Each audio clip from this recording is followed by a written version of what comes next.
referred to the Committee on Health Institutions.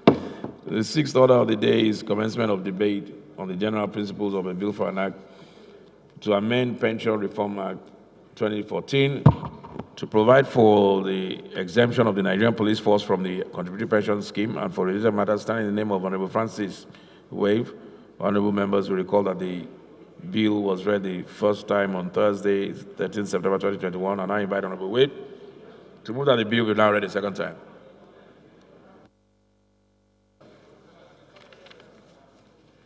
Francis Ejirogane Waive is my name, and I represent the entire people of Ugele North, Ugele South, and Udu.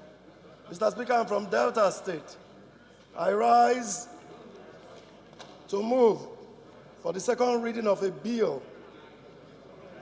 for an act to amend the Pension Reform Act 2014 to provide for the exemption of the Nigerian police from the Contributory Pension Scheme and for related matters.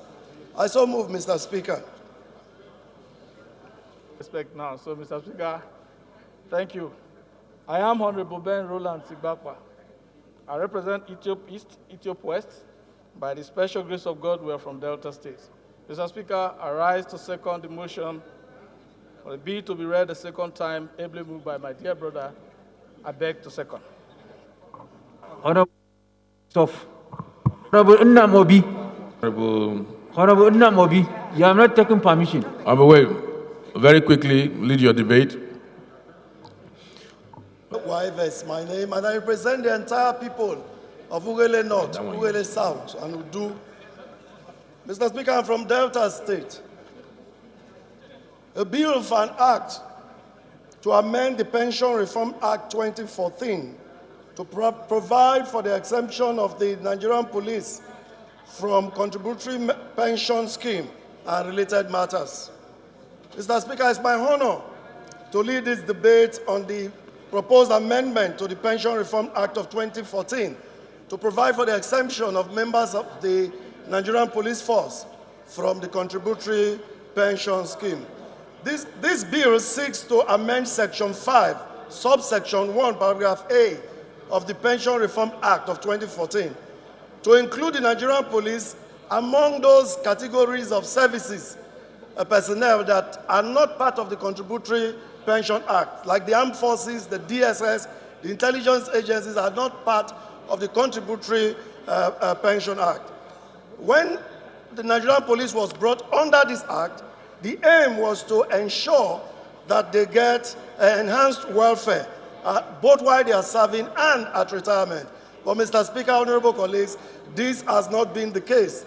In other climes where there's a contributory pension scheme, like in Chile, for example, the police force, just like other military forces, are not part of the contributory pension scheme. I want to plead, honorable colleagues, that you support this exception because the duties performed by the police, especially at this time of security challenges in our country, are enormous. And one way to encourage officers and men of the force to put in their best is to make sure that they are exempted from this contributory scheme. Let me give an example of the effect of the contributory scheme on the police. An assistant superintendent of police, for example, gets 1.5 million, whereas his counterparts in the military, the intelligence services that are not in the scheme, get much more than that, 12.8 his counterpart gets at retirement. But the worst thing is that even at retirement, the police still don't get this meager sum under the contributory scheme. So we have officers who leave and then they begin to suffer. Even the monthly pay is very low for the officers who are retired. As we speak, there are cries everywhere. I plead with the Honorable Speaker and members of this House to please give this bill your support so that it can pass for a second reading and members of our force, police force, will be encouraged to provide best services to our people, the good people of Nigeria. Thank you very much, Mr. Speaker. Thank you very much, honorable colleagues. Okay, Saka, go ahead. Go ahead, Honorable Saka. 1 minute. Members are eager to move on. I think it's a straightforward. I'm very sorry that I'm just coming in on the bill, because it should have even been a joint bill. I've gotten so many literature on the same bill to buttress what my distinguished honorable member had just raised on the floor of this House. The pathetic situation of our Nigerian police officers after retirement. It is on record, Mr. Speaker, that an inspector from 700,000 to 1 million gets 15,000 naira after. Honorable, please approach the chair. After 35 years of service. A CSP on 2.1 million gets 42,000 naira after 35 years of service. That's what he gets at the end of the month. Mr. Speaker, on this same table, a DIG gets 89,000 naira at the end of the month. Mr. Speaker, it has been trending on social media that all policemen, irrespective of their ranks, have been clamoring and begging the National Assembly to come to their aid on how, like yesterday, they should be removed from this bondage. Distinguished honorable members, there is no better time than this period for us to support this very all-important bill and see its immediate passage and then get this reviewed. Thank you very much, Mr. Speaker.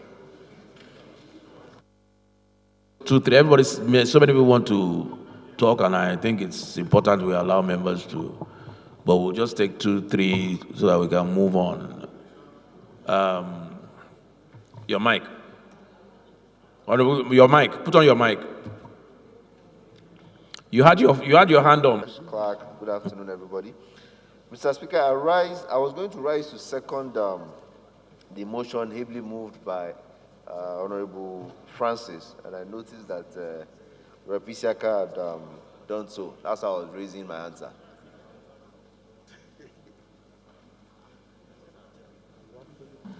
That I think our policemen deserve for over 20, 30 years. So I think it's the right bill, and I support as ably moved by Rep. Francis. Thank you, sir.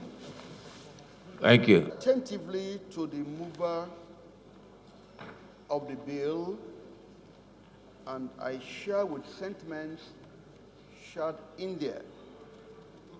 Because I want to talk on the general principle on bills.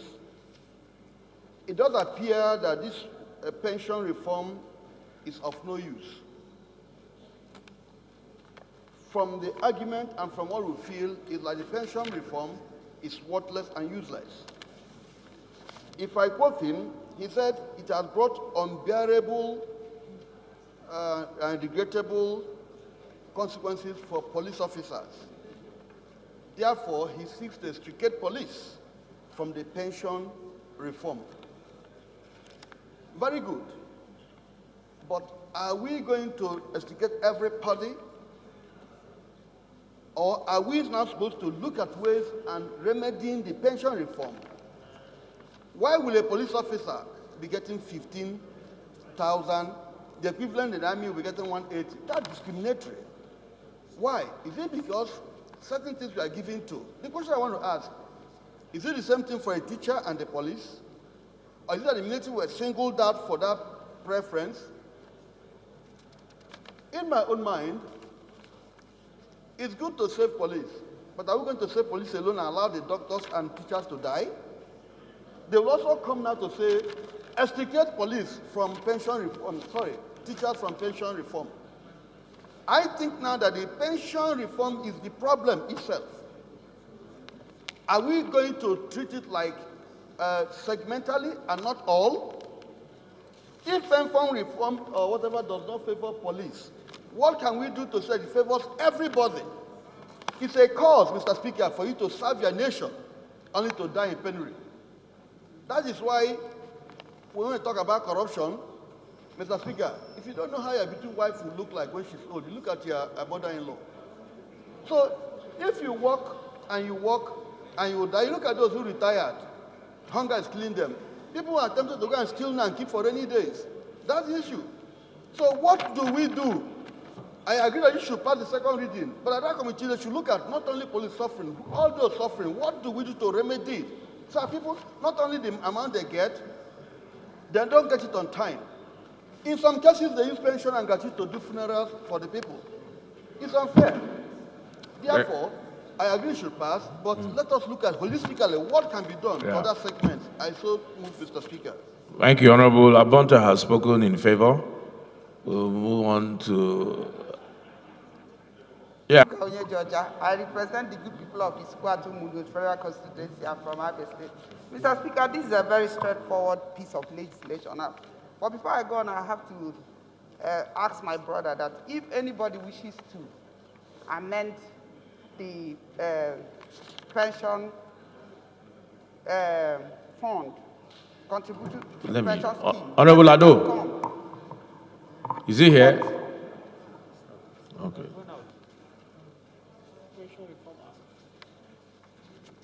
I'm just saying that if anybody wants to amend the police, contributory pension scheme, the person can go ahead. But what we are talking about here today is that it is long overdue that our policemen should be treated with dignity. It's unacceptable that a deputy superintendent of police will be getting 1.5 million naira as pension, and his counterpart in army, like a captain, will be getting 12.8 million naira in the same country. It's unacceptable, no matter the way you look at it. This is one piece of legislation that we should have done like yesterday.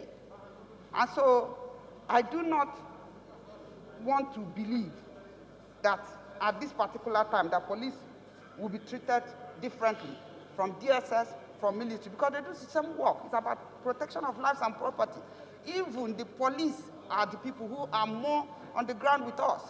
So I believe that this one piece of legislation that all of us should be given an urgent attention. And I don't think that we have to be sentimental about this, because honestly speaking, when I was coming this morning, you saw what was happening at the gate. You can't accept that these people were men who have served this country. And so I believe that this is one bill that we must part with. All right. I support it and do. Thank you, Honorable Koko. Honorable Prayer.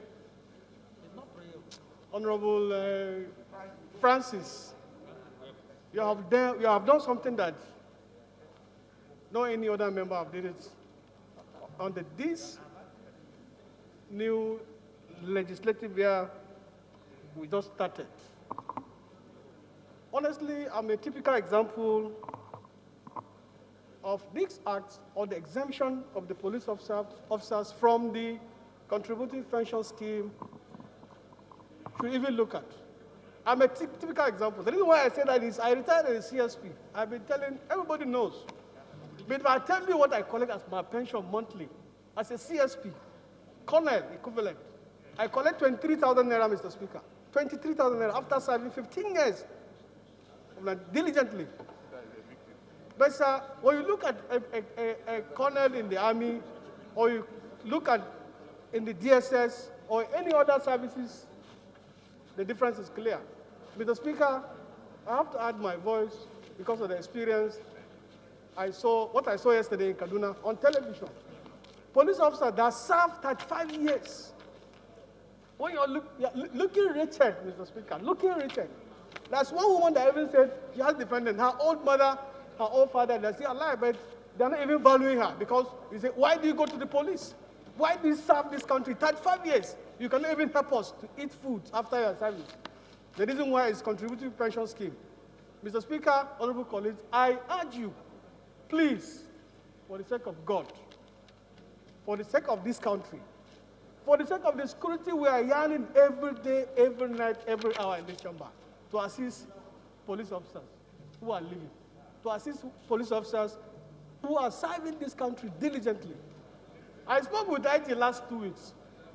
The former IG, sir, is collecting 200,000 naira pension. Former IG, sir. But when you look at the other service chiefs, I don't know but I know they collect better than him. So I urge this my colleagues to please allow this to go for the second reading and pass it. Thank you very much. Honorable Osai. Thank you for your protections and love for recognizing me. Mr. Speaker, distinguished honorable colleague, I rise to support this bill.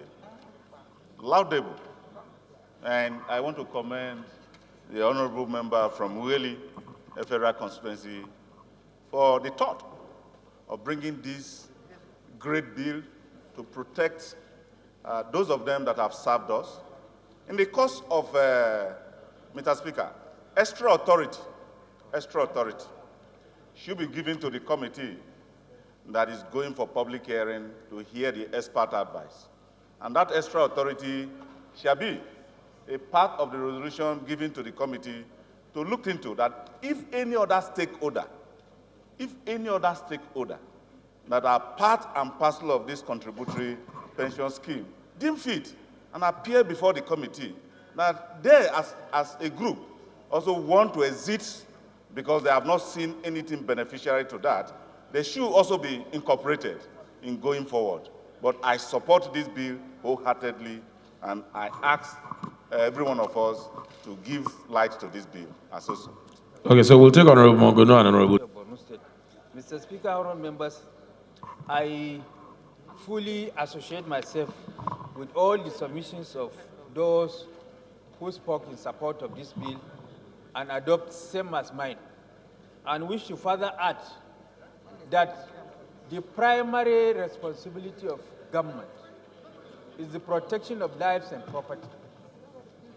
And the sole responsibility of the Nigerian police, as enshrined in the Constitution of the Federal Republic of Nigeria, is to protect lives and property, to guarantee security, so that all of us will sleep with our two eyes closed.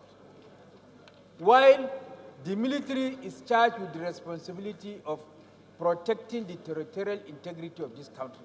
So if the military is going to enjoy a pension that is higher in quantum to the police, then mutatis mutandis, those privileges that is enjoyed by the military, that is charged with the responsibility of defending our own territorial integrity, should be enjoyed by the police, who is charged constitutionally for the protection of lives and property in the country. So based on these two constitutional provisions, having regard to the duties assigned to them by the Constitution, the police should also enjoy a pension that is higher in quantum as compared to the military. And this can be done by removing them from the contributory pension scheme. So I wholeheartedly support the second reading of this bill. Thank you. River Federal Constituency from Enugu State. Mr. Speaker, honorable colleagues, this bill to amend the Pension Reform Act so that we can provide for the exemption of Nigerian police. Mr. Speaker, honorable colleagues, I think this bill is good to the point because it addresses the point which Parliament should do to actually interrogate, review our legislation from time to time. If there are imperfections, we should be in a position to cure them and not to create another. So from my brief, it is simple and necessary that we review the Pension Reform Act. I will support that this bill goes for second reading. Essentially, because people in allied military services enjoy that opportunity of being exempted from the reform, from the bill, from the act. When people make a voluntary offer to sacrifice their life for their country, Whatever is necessary to be done has to be done. The country should be able to sacrifice whatever is required for those servicemen. And we cannot be seen to put our policemen in jeopardy. I understand my friend's argument, Honorable Koko, but I would think that we are not, it's good that he made that disclosure, that if the reform takes place, that he will be a beneficiary, but we are not doing it for him. We are not doing it for our friend. We are doing it for those people who have been experiencing all manner of hazards. And to see your contemporaries enjoy different scheme, and you are not doing it, it demoralizes. But I would also think that the Pension Reform Act should be made to work, and this is an opportunity for it to be reviewed. They should be able to interrogate other things in the Act to make it much more efficient and to work for people who work for the benefit of all of us. Thank you very much. Well, let's put the question. Those against saying, ayes have it.